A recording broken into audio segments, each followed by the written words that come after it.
Bonjour à tous et welcome au MMA Secret Lab. La vidéo du jour, comment réussir ses sparring. C'est une vidéo qui m'a été demandée par les abonnés sur le compte Instagram.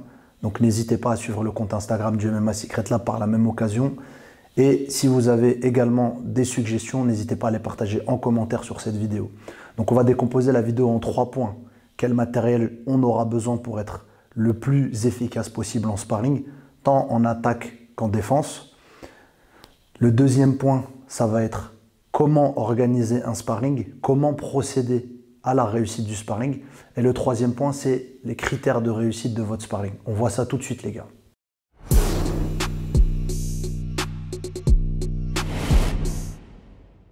Donc déjà, pour commencer, les gars, la définition du sparring. Le sparring, c'est quoi?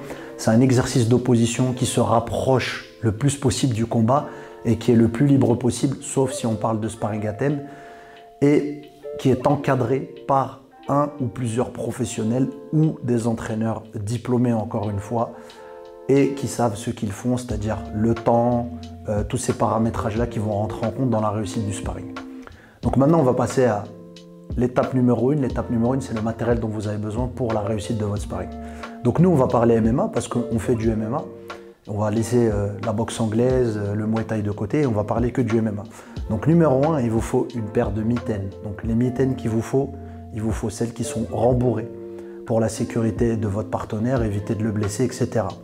Numéro 2, je pense une paire de mitaines aussi de combat pour pouvoir travailler tout ce qui est cage control quand vous avez des sparring à thème. Donc type cage control, les gants de MMA de combat feront l'affaire parce que les gants rembourrés, ça va beaucoup vous gêner si vous voulez passer derrière l'adversaire en cage control. Donc ces gants-là aussi, ils sont préconisés. Numéro 3, une paire de protège tibia. Une paire de protège tibia type Muay Thai, protège tibia et protège pied d'excellente qualité parce que si vous partez sur vos kicks, il faut absolument être protégé le plus possible et éviter les KO ou les ouvertures avec les protège tibia de basse qualité, type chaussettes, etc. Donc, numéro 4, on va passer à la grosse paire de gants. Donc les gants de 16 ou gants de 18, les gants de boxe normaux, classiques, la marque que vous voulez, ce que vous voulez. Ces gants-là aussi sont très importants car en sparring, on les utilise aussi également en MMA si on a envie de se rajouter un handicap en lutte, etc. Ou si on a envie un petit peu plus de monter la puissance, on peut rajouter les gants de boxe. Numéro 4, le protège-dents. Il vous faut un protège-dents obligatoire. Je le sais, c'est bête, etc. Mais souvent, on n'est pas considéré comme un pro quand on oublie son protège-dents. Protège-dents très important. Numéro 6, la coquille. La coquille aussi, c'est super important. Un coup dans les parties, ça peut vite arriver. Ça peut vous stopper en plein training camp ou en plein sparring. Donc, il faut éviter, ça peut arriver. Donc, si vous avez votre coquille, vous êtes protégé. Numéro 7, le casque. Il vous faut un casque également pour éviter les chocs de tête, tout ce qui est coup de tête, etc. Le casque vous évitera justement de vous prendre et des doigts dans les yeux et les chocs de tête. Je vous recommande le casque avec la barre au milieu, c'est le plus adapté pour le MMA parce qu'il est fin sur les côtés, donc pour les takedowns c'est beaucoup mieux et très épais en face. Voilà, il va falloir s'habituer avec, c'est nécessaire. Numéro 8, il vous faut une paire de genouillères rembourrées pour pouvoir travailler vos coups de genoux. Et numéro 9, une paire de coudières pour pouvoir travailler vos coups de coude. À partir de là, vous avez toute la panoplie pour réussir votre sparring, c'est à vous de jouer les gars.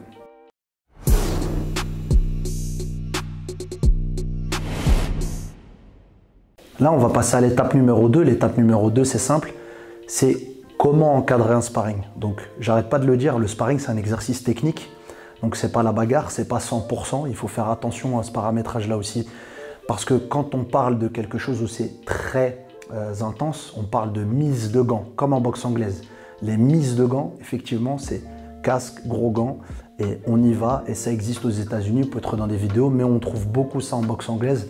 Un peu moins en MMA parce qu'en MMA c'est un champ un peu plus libre, il y a la lutte et il y a le sol et si on parle justement de mise de gants en MMA c'est quelque chose qui va être plus destructeur que si on met une mise de gants en anglaise. Donc du coup moi je suis pas pour ces personnels de faire ça et d'ailleurs je l'ai appris aux États-Unis et au Canada dans 2 gros gyms dont le Tristar Gym à Montréal que le sparring c'est quelque chose d'encadré, c'est quelque chose où on limite certains coups qui peuvent être dangereux, comme les backfists à l'entraînement. S'il y a un backfist qui part à fond, ça part en KO, c'est pas la peine, d'accord? Donc si on mettrait son backfist c'est bien, si on le met à fond, on met KO. Donc il vous faut obligatoirement un encadrant pour le sparring. Donc il faut quelqu'un qui encadre le sparring. Il va imposer le temps, il va donner une dominante, il va donner des consignes, il va rappeler les consignes. Si jamais il y a un binôme qui se comporte de façon très agressive, il va faire redescendre le binôme. Il est là aussi pour donner des consignes et encadrer le sparring. Sans encadrant, minimum un encadrant, et encore ça dépend le nombre de personnes, mais minimum il faut un encadrant. S'il y a un encadrant pour tout encadrer, c'est parfait. Pareil, il vous faut aussi l'encadrant, il doit être capable de faire des groupes selon les catégories de poids. Un 60 kg contre un 90, ça n'a aucune utilité, si ce n'est peut-être pour les deux de jamais réussir à se confronter dans leur vraie catégorie de poids. Donc du coup, il vous faut absolument un encadrant, c'est nécessaire, et quelqu'un qui a l'habitude du sparring, qui a l'habitude de le cadrer, qui a aussi une certaine discipline, notoriété pour pouvoir justement vous donner les consignes. Et à partir de ce moment-là, let's go les gars, faites du sparring, faites-vous plaisir. Vous êtes là pour faire de l'exercice technique, vous êtes là pour vous prouver que vous avez appris des nouvelles choses, les tester et surtout aussi se préparer pour un combat sans rentrer dans la guerre. La guerre, vous allez la faire dans la cage ou dans le ring. Je compte sur vous, vous le savez. Donc tranquille, easy, ça ne veut pas dire ne rien faire, ça veut dire mettez une grosse intensité, mettez du volume, mettez du débit, mais soyez très intelligent dans votre sparring.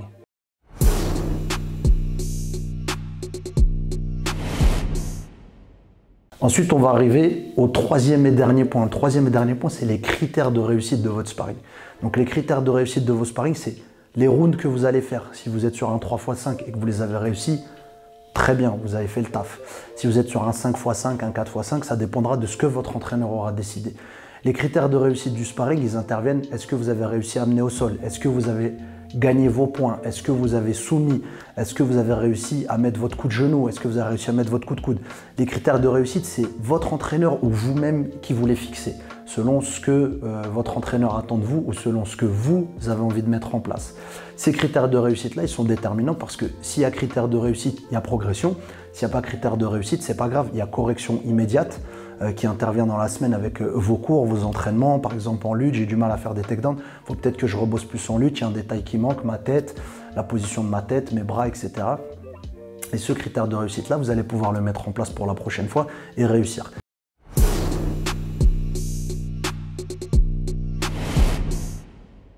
Je vous laisse ici sur cette vidéo.